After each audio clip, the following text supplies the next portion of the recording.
नमस्कार व्यूअर्स, मैं हूं अमीश देवगन और आप देख रहे हैं प्राइम टाइम का सबसे ज्यादा देखे जाने वाला कार्यक्रम। एक फिल्म आई थी धुरंधर और वो सुपरहिट हुई थी और अब एक डील आई है जिसको धुरंधर कहा जा रहा है। मेरे साथ मैन ऑफ द मूवमेंट है पीयूष गोयल साहब, वाणिज्य मंत्री। पीयूष जी, अभिनंदन है आपका न्यूज 18 पर। धन्यवाद। देखिए, ये डील तो धुरंधर कही जा रही है, एक फिल्म भी आई थी धुरंधर, इस डील को भी धुरंधर कहा जा रहा है। ऑपोजिशन क्या कह रहा है मैं उस पर बाद में आऊंगा, लेकिन देश के लिए ये कितनी बड़ी बात है ये डील होना। पहले ईयू के साथ 27 देश, उसके बाद यूनाइटेड स्टेट्स के साथ।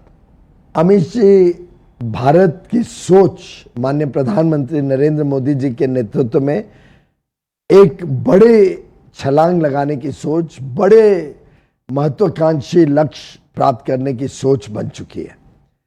कांग्रेस के समय में आपको याद होगा, चिदम्बरम जी ने 2014 में अपने बजट देते हुए इंटरिम बजट में कहा था कि 30 साल के बाद हम विश्व की तीसरी सबसे बड़ी अर्थव्यवस्था बन जाएंगे, यानी 44 तक। अब मोदी जी आए 2014 में, 11वीं से आज चौथी सबसे बड़ी इकोनॉमी बन चुके हैं। 2 साल में विश्व की तीसरी सबसे बड़ी बन जाएंगे, यानी 16 साल पहले, 16-17 साल पहले जो कांग्रेस की सोच थी। इसी प्रकार से प्रधानमंत्री नरेंद्र मोदी जी ने एक विकसित भारत का लक्ष्य रखा। हमारी इकोनॉमी एक 30 ट्रिलियन, 35 ट्रिलियन डॉलर की इकोनॉमी होनी चाहिए, यानी आज की इकोनॉमी से 8 गुना बड़ी। अब जब इतना बड़ा लक्ष्य रखो और आपको एक विकसित देश बनना हो, तो आप एक अपने छोटे से कमरे के अंदर नहीं रह सकते, लेकिन आपको दुनिया के साथ एंगेज करना पड़ेगा, दुनिया के साथ व्यापार बढ़ाना पड़ेगा। ये डील और इसके साथ जो बाकी 8 यानी 9 FTAs माननीय प्रधानमंत्री जी के नेतृत्व में हुए, जिसमें 38 देश कवर होते हैं, लगभग सभी विकसित देश हैं जो हमारे साथ स्पर्धा नहीं करते, हमारे पूरक हैं। एक प्रकार से ये नींव रखी जा रही है भारत को एक अंतरराष्ट्रीय पटल पर sitting on the high table. आप देखिए, सरकार का एक अपना वर्जन है। कांग्रेस ने अभी कुछ देर पहले, कुछ मिनट पहले ये बोला है कि कुछ भी पार्लियामेंट में शेयर नहीं हुआ है, नेगोशिएशन जो हुई हैं वो पार्लियामेंट की जानकारी के बिना हुई हैं, और भी बहुत बातें बोली हैं। क्या कहना चाहते हैं आप? कितना दुर्भाग्य है, शायद 50 साल से अधिक इस पार्टी ने राज किया। जी 60। ये दर्शाता है कि कितना बचपना है और कितनी जानकारियों का अभाव है। उनको ये नहीं पता कि नेगोशिएशन बंद कमरे में होती है, उसके पावर्स जनता ने हमें दिए होते हैं, चुन के लाके भेजा होता है, उसके कॉन्टूर्स कैबिनेट डिसाइड करती है और उसके हिसाब से नेगोशिएशन करके कैबिनेट फाइनलाइज करती है।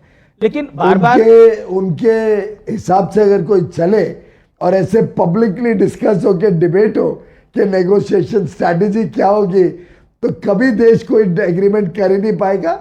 और वैसे इन्होंने अपने समय में जो एग्रीमेंट्स किए जी, उसकी जरा किसी से पूछो, सब इंडस्ट्री के लोग, सब किसान दुखी हैं। लेकिन मैं किसानों पर आऊंगा, लेकिन ऑपोजिशन का कहना है ये ओवर हाइप्ड है, ढोल ज्यादा पीट रहे हैं वाणिज्य मंत्री और प्रधानमंत्री, इसके अलावा कुछ नहीं है। और वो तो ये भी कह रहे हैं जयशंकर जी को कुछ पता नहीं है। जयशंकर जी कह रहे हैं पीयूष गोयल और प्रधानमंत्री जी को पता है। वैसे ट्रेड डील के बारे में तो स्वाभाविक है, मुझे ही मालूम होगा, जयशंकर जी को कैसे मालूम होगा? तेल के बारे में उनको मालूम होगा, मुझे कैसे मालूम होगा? हर एक को अपना अपना काम देखना है। तो दुर्भाग्य है, सरकार तो पूरी सब लोग मिलकर चलाते हैं। प्रधानमंत्री को समझ नहीं है कि हर एक को अपने एरिया को फोकस करना पड़ता है। रही बात ऑपोजिशन की, मैंने अभी तक तो आपको सुना नहीं है कहते हुए कि आज तक की व्यूअरशिप आपसे ज्यादा है, या कोई और चैनल हो, NDTV हो, वो आपसे आगे चला गया। ये तो हम तो खुद नंबर 1 है। Opposition we are number 1, we set the agenda. Opposition का काम है कि तो ढूंढ रहे हैं कुछ ना कुछ, दुर्भाग्य से कुछ मिल नहीं रहा है। ज्यादा से ज्यादा इतना कहूंगा, देखिए किसानों को हमने पूरी तरीके से सुरक्षित रखा है जी।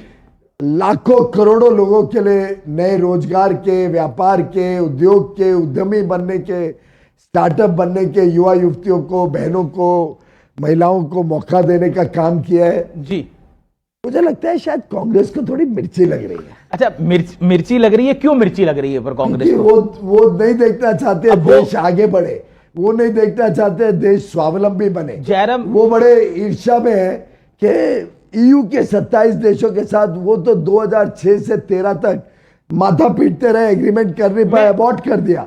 इस सरकार ने कैसे 3 साल में ही डील कर दी। नहीं, 3 साल में डील कर दी, लेकिन आपके लिए कमेंट है जयराम रमेश का। वो कहते हैं अमेरिका की ट्रेड डील का भारतीय किसानों के दृष्टिकोण से किया गया बचाव हद से ज्यादा चालाकी भरा है। आप चालाक वाणिज्य मंत्री हैं जो चालाकी से सब कुछ छुपा रहे हैं, ये जयराम रमेश का कथन है। ऐसा है, जिस दिन जयराम रमेश जी को देशहित और जनहित समझ में आ जाए, जिस दिन उनको किसानों की समस्या समझ में आ जाए, जिस दिन उनको पता चले कि देश में रोजगार की आवश्यकता है, मध्यम वर्ग की आवश्यकता है, गरीब गरीबी से निकल के आगे जाना चाहते हैं, आज के युवा युवती की बड़ी महत्वाकांक्षी भविष्य के लिए लोग काम कर रहे हैं, उस दिन देश का भी उद्धार होगा, शायद कांग्रेस पार्टी का भी कुछ भविष्य बन पाएगा। वो ये नहीं समझ पा रहे हैं कि मैंने सुबह से पूरी जानकारियां सबके समक्ष ट्रांसपेरेंटली रखी है। शायद उन्होंने मेरी इंटरव्यू नहीं देखी, कोई भी मेरा प्रेसर नहीं देखा। आपका प्रेस कॉन्फ्रेंस, अब ऐसे व्यक्ति का क्या करना जिसको कुछ समझ नहीं आता है। वो पार्लियामेंट में देख लो कुछ कर नहीं पाते, पार्लियामेंट में अनाप शनाप बयान देते हैं। तो मुझे लगता है जयराम रमेश जी के लिए तो मेरी सहानुभूति है, उससे ज्यादा क्या है। जयराम जी के लिए आपकी सहानुभूति है, लेकिन किसानों की बात कर लेते हैं। आपने अतिरिक्त उत्पादों की बात करी, उस श्रेणी का जिक्र किया, उसमें ये कौन से उत्पाद हैं? क्योंकि इसको लेकर एक कंफ्यूजन पैदा हो रहा है। ऐसा है, भारत में कई चीजें हैं जो बरसों से आयात की जाती है, इंपोर्ट की जाती है। आज भी लगभग $30 बिलियन का इंपोर्ट खाद्य के पदार्थों का है। उदाहरण के लिए सोयाबीन ऑयल ले लीजिए। सोयाबीन ऑयल भारत में कम है, कांग्रेस के जमाने से भारी मात्रा में इंपोर्ट हो रहा है। कांग्रेस 10 साल थी ना यहाँ पे, हाल में 2004 से 14 तक उनके समय भी आता था। अब सोयाबीन ऑयल भारत की आवश्यकता है कि उपभोक्ता को सस्ता मिले, पर्याप्त मिले, ये हमारी जिम्मेदारी है।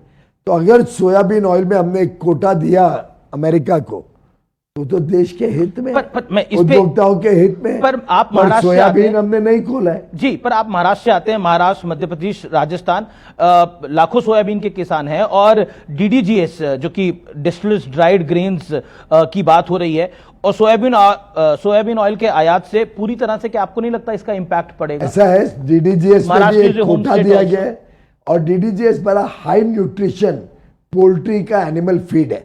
एनिमल हस्बेंड्री चाहती है कि उसको अलाउ किया जाए, जिससे हमारी पोल्ट्री इंडस्ट्री तेजी से आगे बढ़े। तो जितना आज एनिमल फीड देश में रिक्वायरमेंट है, पर्याप्त मात्रा में उपलब्ध नहीं है। कई बार इंपोर्ट करना पड़ा है, पहले भी कांग्रेस के समय भी इंपोर्ट करना पड़ा है। तो ये वास्तु स्थिति को देख के, आकलन लगा के देश की जरूरतों का आकलन लगा के कि देश के लिए क्या फायदेमंद होगा, किसानों को नुकसान नहीं होने देना, वो ध्यान में रखते हुए। अब जैसे सोयाबीन है, सोयाबीन को हमने अलाउ नहीं किया, सोयाबीन केक को अलाउ नहीं किया, सोयाबीन ऑयल को अलाउ किया, जो वैसे ही इंपोर्ट होता है जी। तो बड़ी सोची समझी रणनीति से कुछ चीजें खोली है जो देश के लिए आवश्यक। एक और बात है फार्मर्स के लिए, क्योंकि इस समय बहुत से दर्शक हमें देख रहे हैं। अमेरिकी खाद्य और कृषि उत्पादों के व्यापार में मौजूदा पुरानी जो प्रॉब्लम्स हैं उनको दूर किया जाएगा, इसका तात्पर्य क्या है? इसमें कहा जा रहा है कि GM फसलों, डायरी उत्पादों पर प्रतिबंध हटाना हो जाएगा।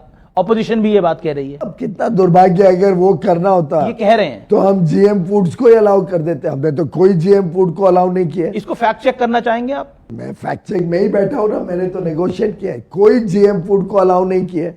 GM फूड अलाउ भारत में हो ही नहीं सकता, इट्स नॉट पॉसिबल जी। डेयरी को अलाउ नहीं किया। हमने चावल, गेहूं, चीनी, कई प्रकार के मिलेट्स जैसे बाजरा, रागी, कोडो, जवार, अमरांत, इन सबको अलाउ नहीं किया। पोल्ट्री को अलाउ नहीं किया, मीट को अलाउ नहीं किया। तो किसानों के हितों का पूरा ध्यान रखा गया। पूरी तरीके से मक्का अलाउ नहीं किया, सोयाबीन अलाउ नहीं किया, चना अलाउ, काबुली चना अलाउ नहीं किया, मूंग अलाउ नहीं किया, ग्रीन पी अलाउ नहीं किया। कई सारे, जैसे भारत में बनाना, केला बहुत है, नहीं अलाउ किया। स्ट्रॉबेरी नहीं अलाउ। भारत का फार्म सेक्टर नहीं खुल रहा है आपके? भारत का फार्म सेक्टर पूरी तरीके से सुरक्षित है। जो वस्तुओं में उनको पर्याप्त यहाँ पे प्रोडक्शन होती है, कुछ ऐसे वस्तुएं जो भारत में नहीं बनते, कुछ ऐसे वस्तुएं जो आज भी आयात होते जी, उसमें खोलने से हमारे उपभोक्ताओं को लाभ होगा और किसानों को कोई नुकसान नहीं होगा। मैंने देखा मकर द्वार पर आप जा रहे थे और आपके खिलाफ भी नारे लगाए जा रहे थे, ट्रैप डील कहा जा रहा था सदन के अंदर। गुरुवार को आप साइड से जा रहे थे। हम फोकस्ड हैं सकारात्मक सोच में, हम फोकस से काम करने में। अब इनके नारे इतने घिसे पिटे वो कह रहे और ट्रैप डील बेबुनियाद है, वो कह रहे ट्रैप डील है, मोदी जी और पीयूष जी को ट्रैप कर लिया है ट्रंप ने। नारे लगाने में तो कोई टैक्स भी नहीं लगता, कोई जीएसटी नहीं लगता, कोई इनकम टैक्स नहीं लगता।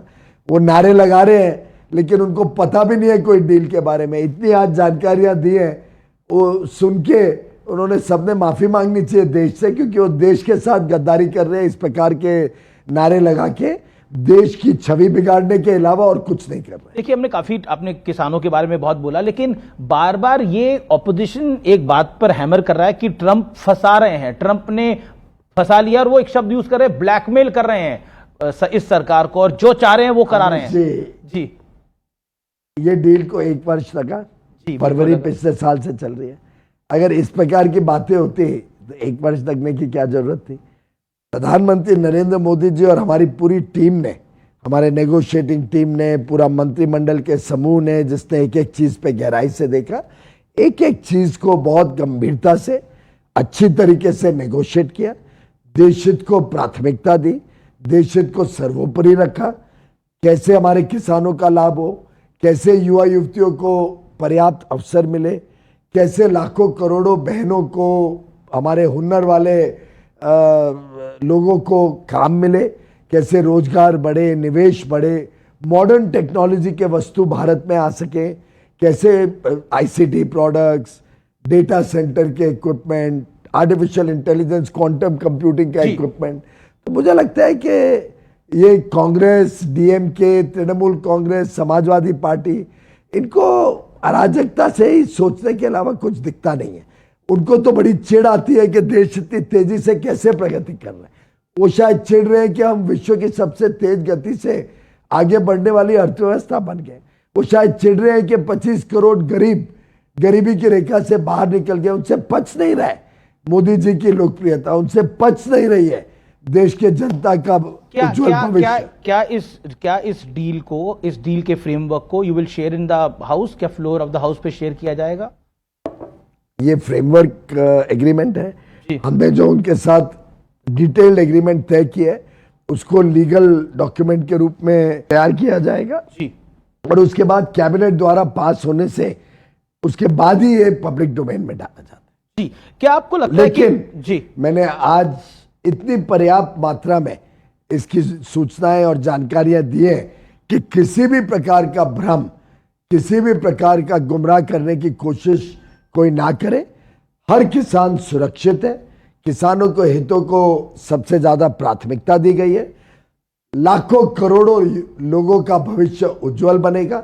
देश में एक खुशहाली की लहर चारों तरफ देखने को। ये जो एक नैरेटिव बनाने की कोशिश है, बार बार कांग्रेस इस बात को कह रही है, prime minister is compromise, Rahul Gandhi ने आज फिर इस बात को दोहराया है।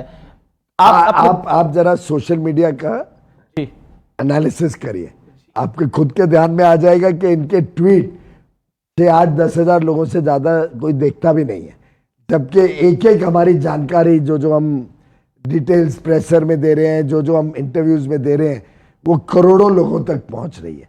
दुर्भाग्य से इन्होंने कोई ठोस बताई तो सही ना कि किसानी कौन से प्रोडक्ट में उनको चिंता हो रही है, बताए तो सही हमने कौन सी चीज में कॉम्प्रोमाइज किया, स्पेसिफिक तो बताए। तो कह रहे हैं कि नारे किसानों के हितों को बेच दिया गया है। किसानों के हितों को बेचा तो किस तरीके से, कुछ बोले तो सही। मैंने तो पूरी लिस्ट प्रेस में सबके सामने रख दी है कि ये चीजें हमने खोली नहीं है। मैंने बता दिया क्या क्या मार्केट हमारे लिए खुलेगी, क्या क्या चीज हम अब एक्सपोर्ट करने के लायक होंगे अमेरिका, कैसे हमारा एक्सपोर्ट बढ़ पाएगा, ये जो कैसे टेक्नोलॉजी भारत में आएगी। जी, लेकिन ये जो बार बार कहने का प्रयास है कि दबाव में दी गई डील है, कहने से कोई फर्क नहीं पड़ता, कोई असत्य सत्य नहीं हो जाता। वो गोबेल्स थ्योरी को शायद अभी तक समझ के बैठे। अच्छा, ट्रंप लंबे समय से कहते आ रहे हैं कि रूस से तेल लेना बंद करे भारत, और इस डील में भी उन्होंने, मैंने पहले भी बताया, प्रेस में भी बताया, ये विषय मेरा विभाग का नहीं है। मैंने ट्रेड डील फाइनलाइज की है, इसकी जानकारी फॉरेन मिनिस्ट्री पहले भी दे चुकी है, तो इस विषय में कोई और नई सूचना है नहीं। कुछ हो तो वो लोग बताएंगे। जी, लेकिन अब पार्लियामेंट की बात कर लेते हैं। हाउस में जो कुछ हो रहा है, राहुल गांधी, जिस तरह से प्रधानमंत्री को बोलने नहीं दिया गया, ऑनरेबल स्पीकर ओम बिरला ने बोला कि एक अनफॉर्चुनेट, एक ऐसा इंसिडेंट कर सकते थे जो अप्रत्याशित हो सकता था। क्या कहना चाहते हैं? वहां बैठा था। बीजेपी एमपी ने बोला प्रधानमंत्री के ऊपर ऊपर प्रधानमंत्री के चेयर के पास महिला सांसद वहां पहुंच गई मैं खुद वहां बैठा हुआ था। क्या हुआ था? इतना डरावना दृश्य था, जिस प्रकार से हर शिष्टाचार को तोड़ के, हर नियम को तोड़ के कुछ सांसद विपक्ष के, मैं वेल तक में समझ सकता हूं, उनकी तरफ रहना चाहिए, उसके बदले हमारी तरफ आते हैं, वो भी समझ सकते। 20-20 फुट के बैनर्स लेके और ऊपर चढ़ के 3 रो ट्रेजरी बेंचेस के ऊपर, यानी प्रधानमंत्री की कुर्सी को चारों तरफ से घेर के, मैं उनके पीछे बैठता हूं, हमारे भी आगे चले गए। हम सबके ऊपर पता नहीं ये लोग क्या हमला कर सकते थे, क्या इनके मेंबर ऑफ पार्लियामेंट है, महिला सांसद थी। हाँ, तो इसीलिए हमें समझ नहीं आ रहा कि किस प्रकार के लोग चुन के आए, किस प्रकार के माननीय सांसद अब इस पार्लियामेंट में आ गए। ये बड़ा दुर्भाग्य की बात है। लेकिन उन्होंने क्षमा मांगनी चाहिए देश की, क्षमा मांगनी चाहिए स्पीकर साहब की, क्षमा मांगनी चाहिए प्रधानमंत्री जी की, और हम सबकी, जिनके ऊपर वो हमला करने आए थे। वो किताब का जिक्र कर रहे थे बार बार, वो कह रहे राहुल गांधी एक किताब को प्रेजेंट करना चाहते हैं जो अनपब्लिश्ड है। अब बीजेपी 40 ऐसी किताबें ले आई है जो पब्लिश्ड हो चुकी हैं। एग्जैक्टली, तो वही तो इश्यू है कि कोई भी विषय अश्लील हो, ठीक नहीं हो, उसको और कोई विषय ऐसे बेबुनियाद किताब पे छपे, कोई भी ऐसे मैगजीन में छपे जो सत्य नहीं है, असत्य को आप ऑथेंटिकेट करे बगैर नहीं बोल सकते। पार्लियामेंट में तो रूल है, स्पीकर ने रूलिंग भी दी है, तो उसके बाद भी अगर इस प्रकार का दृश्य करे, पार्लियामेंट चलने नहीं दे, तो ये तो बहुत ही दुर्भाग्यपूर्ण है। प्रियंका गांधी वाड्रा बोल रही है, राहुल गांधी बोल रहे हैं, खड़गे जी बोल रहे हैं, मोदी जी डर गए हैं। आपका रिप्लाई क्या है इसको? मुझे लगता है कि देश के 140 करोड़ लोग प्रधानमंत्री नरेंद्र मोदी जी की को बड़ी बातें समझते हैं। उनके लोकप्रियता आज पूरे विश्व में छाई हुई है। प्रधानमंत्री नरेंद्र मोदी जी को अभी तक डराने वाला कोई व्यक्ति हुआ नहीं है। जी, लेकिन क्या आपको लगता है पार्लियामेंट का डिस्कोर्स थोड़ा नीचे आ गया है? प्रधानमंत्री ने भी गांधी परिवार के सरनेम की बात करी, मल्लिकार्जुन खड़गे ने भी जो टिप्पणी करी, मैं उसको रिपीट नहीं करना चाहता। गांधी परिवार के सरनेम को लेकर प्रधानमंत्री ने बोला कि ये सरनेम चुरा कर आ गए हैं। और उसमें क्या गलत है? आखिर उनकी दादी का, जो आज के दिन लीडर ऑफ ऑपोजिशन है, उनका किसी से शादी हुई थी? इंदिरा जी की फिरोज गांधी जी से। और उनका नाम, उनका जो स्पेलिंग है, सब कुछ पूरे देश के सामने है। तो कैसे बदला, कब बदला, क्यों बदला, वो अभी तक समझ नहीं आया। जी जी, 2-3 सवाल जो कि महत्वपूर्ण है। क्या आपको लगता है, बार बार मैं इसलिए किसान की बात कर रहा हूं क्योंकि एक नैरेटिव बिल्ड करने की कोशिश है, फार्मर को, हितों को हटाया गया है और ये डील यूएस के पक्ष में ज्यादा है। 2 लाइन में अगर आप कॉमन व्यूअर को समझाना चाहे, ये डील भारत के पक्ष में कैसे है? कोई भी डील होती है वो दोनों के लिए विन-विन सिचुएशन होती है, दोनों को लाभ होना चाहिए। हमको जैसे प्लस फॉर इंडिया, हमको जैसे बहुत लाभ मिल रहा है कि हमारे सब किसानों के हितों को हमने सुरक्षित रख लिया। हमारे किसान जो बड़े मात्रा में बनाते हैं, जिसका मैंने अभी जिक्र किया, उसमें कोई छूट नहीं, रियायत नहीं दी गई है। हमारे लेबर इंटेंसिव सभी सेक्टर्स में भारी गिरावट आई है। रेसिप्रोकल टैरिफ में मात्र 18% लगेगा। बाकी हमारे जितने कंपटीटर देश है, तो रिलेटिव टर्म में ही देखना होता है, उन सबसे हमारा रेसिप्रोकल टैरिफ कम है, तो हमें एक एज मिलेगा अमेरिका में एक्सपोर्ट करने में। हमें जो आवश्यकता है डेटा सेंटर्स के लिए, एआई के लिए, क्वांटम कंप्यूटिंग के लिए, ये सब टेक्नोलॉजीज अब भारत को मिल पाएगी। बड़े पैमाने पे निवेश आएगा, क्योंकि एक सर्टेनिटी, प्रेडिक्टेबिलिटी आ गई है अब दोनों देशों के व्यवहार में और व्यापार में। तो स्वाभाविक रूप से बड़े अमाउंट का निवेश हम देख सकते हैं आगे आने वाले दिनों में। स्वाभाविक है कि आज जहाँ 1800 जीसीसी ऑलरेडी भारत में काम कर रही हैं, ग्लोबल कैपेबिलिटी सेंटर्स जी, और कई सारी कंपनियां चाहती है कि भारत में आए, भारत का हुनर, भारत के युवा युवतियों का टैलेंट, स्किल का लाभ ले। वो चाहते हैं कि भारत में कम खर्चे में उनका काफी काम आउटसोर्स हो सकता है, जिससे भारत को आमदनी भी होती है, विदेशी मुद्रा भी कमाते हैं और हमारे लिए नौकरी और रोजगार भी मिलता है। एक ये बार बार कहा जा रहा है कि $500 बिलियन का सामान भारत को अब लेना होगा। इस पर आप क्या कहना चाहते हैं? भारत में कई ऐसी इस पे हमारे डोमेस्टिक सेक्टर पे इंपैक्ट पड़ेगा? कोई इंपैक्ट नहीं पड़ेगा। भारत में कई ऐसी चीजें, अब तेल है जी, तेल तो हम हर साल खरीदते ही है ना विदेश से। बिल्कुल आज से खरीद रहे हैं कि कांग्रेस के समय से, कि उनके भी बाप दादा के समय से, सबसे तब से खरीद रहे हैं। तेल विदेश से आता ही है। भारत आज तेजी से आगे विकसित भारत की तरफ बढ़ रही है। हमारी विकास दर 7.4% दुनिया में सबसे ज्यादा है। तो तेल की खपत भी बढ़ेगी, तेल की डिमांड भी बढ़ेगी। एलपीजी एलएनजी हमने आज घर घर तक पहुंचा दिया है। तो इसका मतलब हम यूएस से भी ऑयल लेंगे अब? तो हम सबसे लेंगे जो देश हित में, जहां से रशिया से भी लेंगे, यूएस से भी लेंगे। वो तो आपको, जैसा मैंने कहा, मैं तेल का निर्णय नहीं लेता हूं, मैं कोई ऑयल कंपनी नहीं चलाता, ना मेरे पास कोई ऑयल कंपनी। ये डिसीजन ऑयल कंपनीज लेती हैं। और स्वाभाविक रूप से हमें डेटा सेंटर लगाने हैं तो उसका इक्विपमेंट लगेगा, एनवीडिया की चिप्स लगेंगी, क्वांटम कंप्यूटिंग की मशीन्स लगेंगी। हमें बड़े पैमाने पे ICT, information communication technology, telecom products लगते हैं। हमारी स्टील कैपेसिटी 140 से 300 मिलियन टन जानी है, डबल करनी है। कोकिंग कोल लगेगा। प्रेशियस मेटल्स भारत में इंपोर्ट हर वर्ष होते ही हैं। यहाँ हवाई जहाज लगेंगे, कमी दिखती है, रोज महसूस होती है, टिकट नहीं मिलते हैं प्लेन के। जी। हवाई सेवाओं को बढ़ाना है तो लगभग 80-90 बिलियन डॉलर के आज हवाई जहाजों का ऑर्डर बोइंग के पास है, इंजन का ऑर्डर जी के पास है, स्पेयर पार्ट्स का ऑर्डर है, ये सब भारत में लगने ही वाला है। तो हमने आकलन लगाया तो आज के दिन जो अमेरिका जिन चीजों को हमें एक्सपोर्ट कर सकते हैं, जहां उनको कंपैरेटिव एडवांटेज है, आज के दिन सेक्टर में भी आपको लगता आज के दिन हम 300 बिलियन डॉलर का इंपोर्ट कर रहे हैं दुनिया से। क्या आगे चल के बढ़ेगा। अगले 5 साल में 2 ट्रिलियन डॉलर का इंपोर्ट इन चीजों का होगा जो अमेरिका हमें दे सकते हैं। उसमें अगर 500 बिलियन अमेरिका हमें अच्छे टर्म्स पे दे तो बहुत स्वागत है। आखिरी सवाल, बीएमसी में पहली बार भारतीय जनता पार्टी का मेयर बना है, क्या कहना चाहते हैं आप? रितु तावड़े। मैं बहन रितु तावड़े जी को बहुत बहुत शुभकामनाएं देता हूं।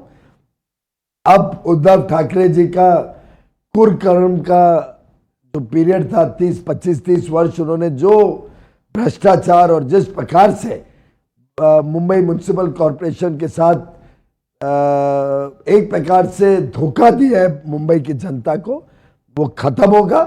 और भारतीय जनता पार्टी और शिवसेना, एकनाथ शिंदे मिलकर महायुति मुंबई को सुशासन देगी, विकास देगी और मुंबई वासियों को एक उज्जवल भविष्य। आज मोहन भागवत जी मुंबई में थे, आप मेंबर ऑफ पार्लियामेंट भी हैं, तो उन्होंने एक बोला कि हम एक दूसरे का विनाश करने की बजाय एक दूसरे के पूरक यानी कॉम्प्लीमेंट बनना चाहिए। उनको टैरिफ डील के संदर्भ में माना जा रहा है। क्योंकि यूएस $90,000 पर कैपिटा की इकोनॉमी है, हम $3,000 पर कैपिटा की इकोनॉमी। हमारे बीच तो कोई स्पर्धा है ही नहीं, हम तो एक दूसरे के पूरक हैं। मैं समझता हूँ बहुत ही अच्छा बयान दिया उन्होंने। आप मैन ऑफ द मैच हैं इस मैन ऑफ द मैच प्रधानमंत्री नरेंद्र मोदी और प्रेसिडेंट डोनाल्ड ट्रंप है। चलिए, दैट्स ग्रेट वन। बहुत बहुत शुक्रिया पीयूष जी, आपने न्यूज 18 नेटवर्क के साथ बात करी, हर सवाल का जवाब दिया। मुझे लगता है किसानों को लेकर अगर कोई कंफ्यूजन है तो इस इंटरव्यू में वो कंफ्यूजन क्लियर हो गया है। क्या वाकई ये डील भारत को आगे लेकर जाएगी? ये बहुत बड़ा सवाल है और इन तमाम सवालों का जवाब पीयूष गोयल ने बखूबी दिया है।